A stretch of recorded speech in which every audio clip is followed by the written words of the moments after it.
அருட்பெருஞ்சோதி அருட்பெருஞ்சோதி தனிப்பெருங்கருணை அருட்பெருஞ்சோதி திருவருட்பிரகாச வளரா திவ்ய திருவடிகளே சரணம். வணக்கம். இன்றைக்கு நாம் சிந்திக்கக்கூடிய அகழ்வரிகள் 161 162. அகழ்வரிகள்.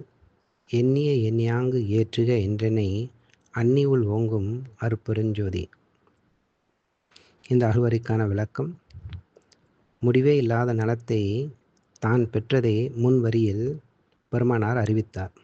இந்த வரியில் எண்ணியதை சாதிக்கும் திறன் பெற்றதை எடுத்து காட்டுகின்றார். நினைத்ததை கூற வேண்டும், கூறியதை செய்ய வேண்டும், அதாவது நினைத்ததே செயல்பட வேண்டும். இதைத்தான் திரிகரண சுத்தி என்பார்கள். மனம், வாக்கு, காயம் ஆகிய மூன்றும் ஒன்றுக்கொன்று மாறுபடாமல் செயல்படுவது.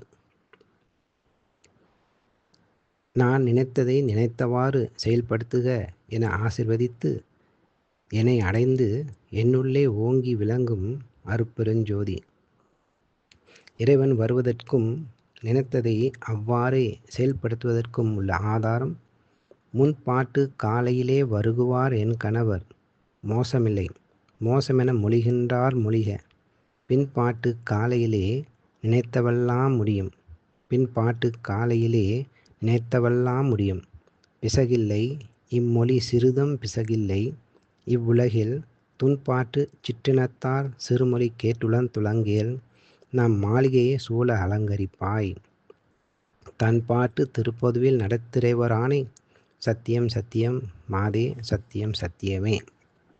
இன்னொரு பாடலில் எண்ணிய எண்ணங்கள் எல்லாம் நான் எண்ணியவாறு இனிது தந்து என்னை திண்ணிய நாக்கிற்று பாரு திருச்சிற்றம்பலத்தே திருநட ஜோதி என்றும் பாடியிருப்பார். நன்றி. அருட்பெருஞ்சோதி அருட்பெருஞ்சோதி தனிப்பெருங்கருணை அருட்பெருஞ்சோதி திருவருட்பிரகாச வளரா திவ்ய திருவடிகளே சரணம். ராமலிங்க அபயம் ராமலிங்க அபயம் ராமலிங்கா அபயம் அபயம்.